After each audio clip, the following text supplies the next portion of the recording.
Okay, continuing here to break this down, the toll-free number to join us on this subject and this question is 800-259-9231, 800-259-9231 on this one subject. I don't screen your calls. And then about once a week I say I want to talk about this topic, and no one will ever, maybe 1 out of 10 callers will even address anything I'm talking about. So if I do go to you and it's not on the subject, I'm going to hang up on you.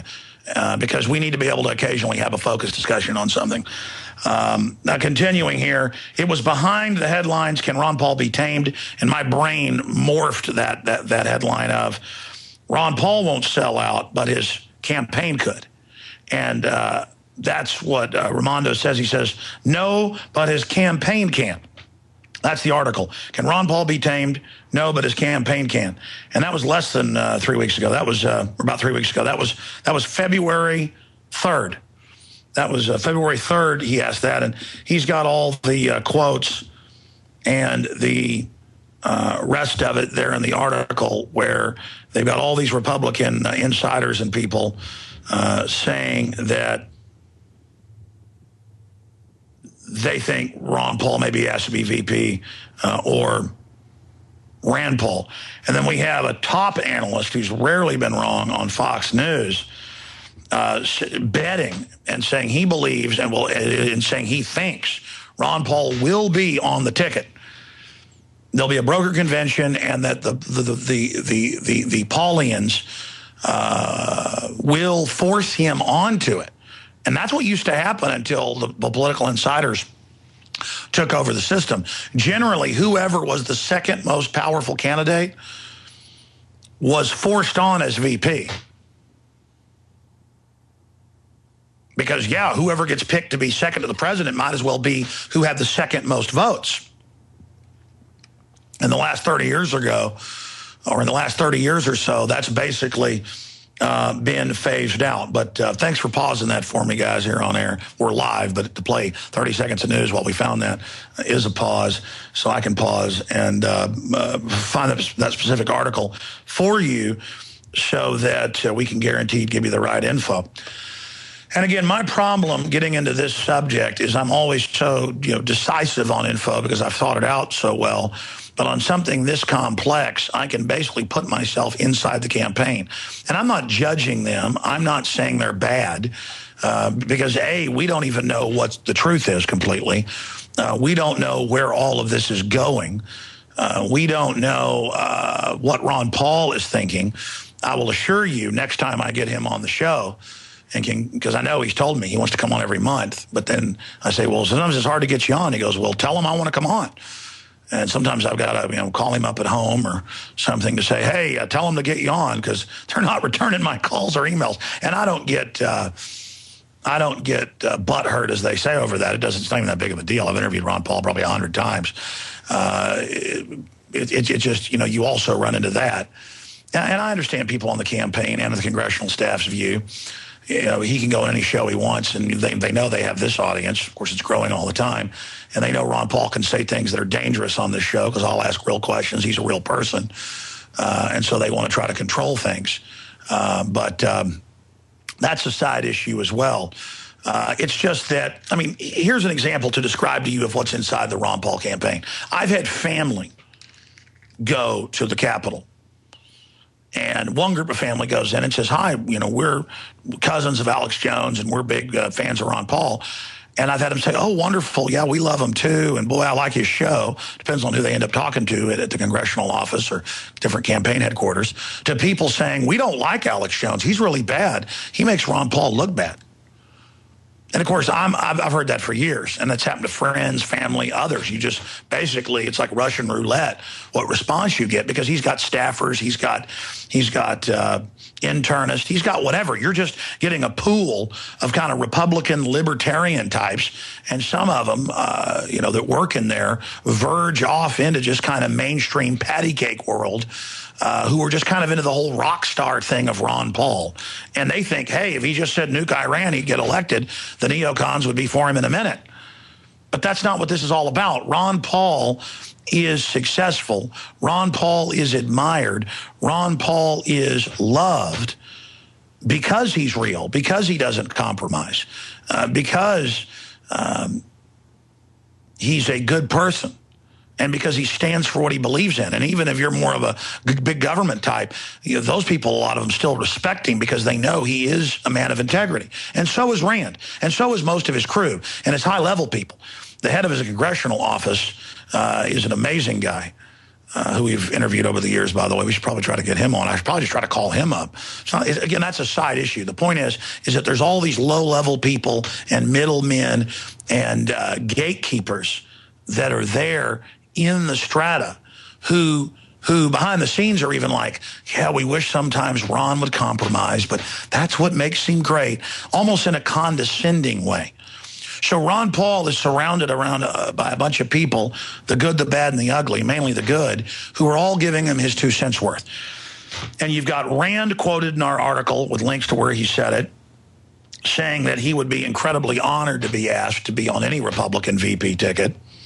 When asked by reporters, Rand Paul said, a Tea Party favorite, that his response would be if Romney approached him about the offer of VP, he hardly poured cold water on the idea. I don't know if I can answer that question, but I can say it would be an honor to be considered, said Senator Paul. Just a classy, gentlemanly thing to say, but showing, yeah, I'm interested in that.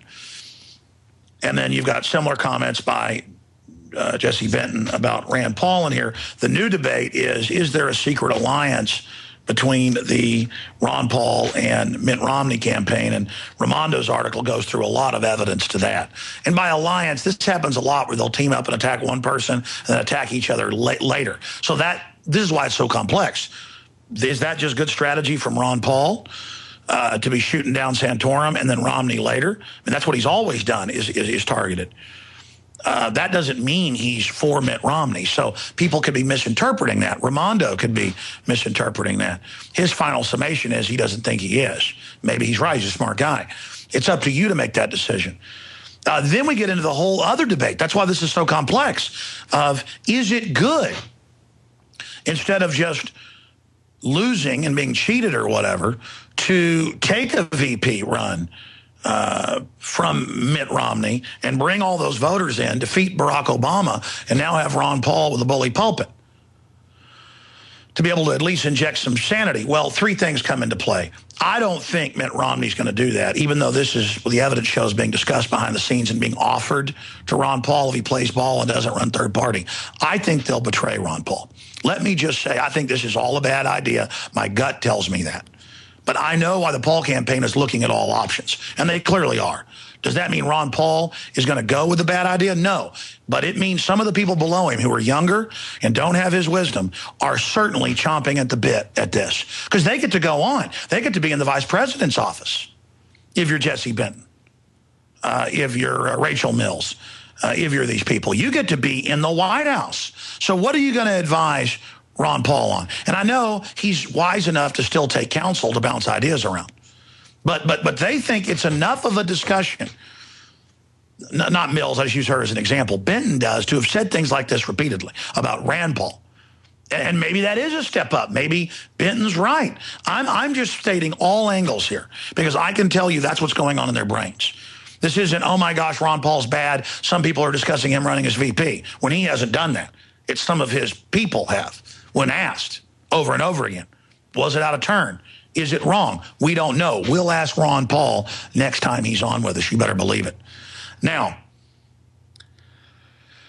and by the way, if this keeps developing and I don't get an answer, I'll just go to a rally or go to a campaign event. I'll just go there and, with my microphone. It's pretty easy. Or I'll just send my fleets out of, info warriors.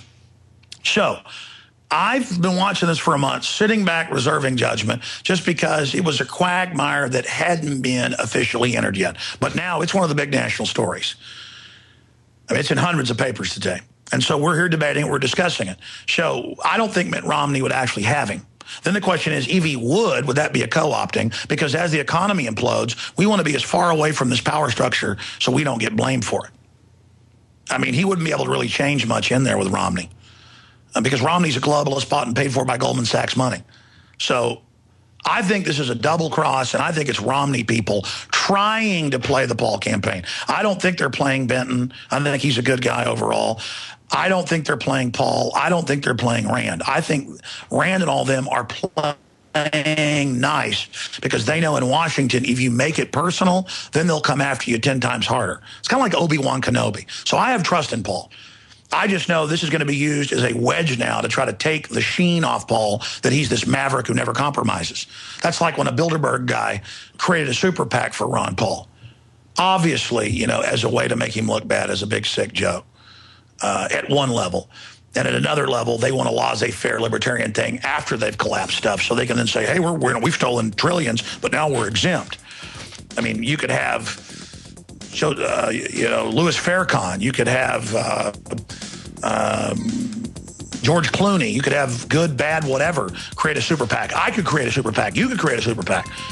Gary Franchi, 9/11 Truther did. Does that mean that's Ron Paul? No. So there's a lot of different tricks they're running here, a lot of different things.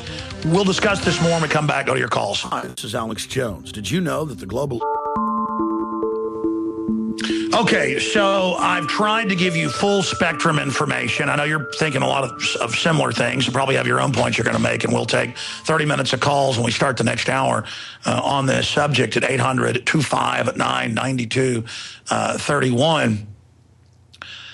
But I know that Ron Paul has come on this show over the years, even though the media has demonized him for it. Even though I know some of his crew have said, you know, don't do it, play it safe, because he isn't a compromiser. And he appreciates people that love liberty and people that have supported him for 16 plus years. The issue is, though, if they start going more mainstream, if his minions start trying to get him to go more mainstream, you have to understand, I don't think Ron Paul will do that. And again, I don't think at the end of the day, it is bad for Ron Paul to entertain, at least on the surface, parlays for him to be VP. I think that should be a debate, and I think it shows how prominent the liberty movement's become. And it shows that he really is the guy that's winning all these states. They're having to steal it from him. And they know that if he runs third party, that's the only way they would give him a VP, is they understand that if he runs third party, he will create a wild card, and that even with election fraud, he's going to be there for another 6 months after these primaries and all this is over, in the middle of the campaign, covering real issues and in national debates. They won't be able to shut him out. They are horrified of that. And you can kind of lock him up like Uncle Fester, like they've done Joe Biden, if they did make him a VP.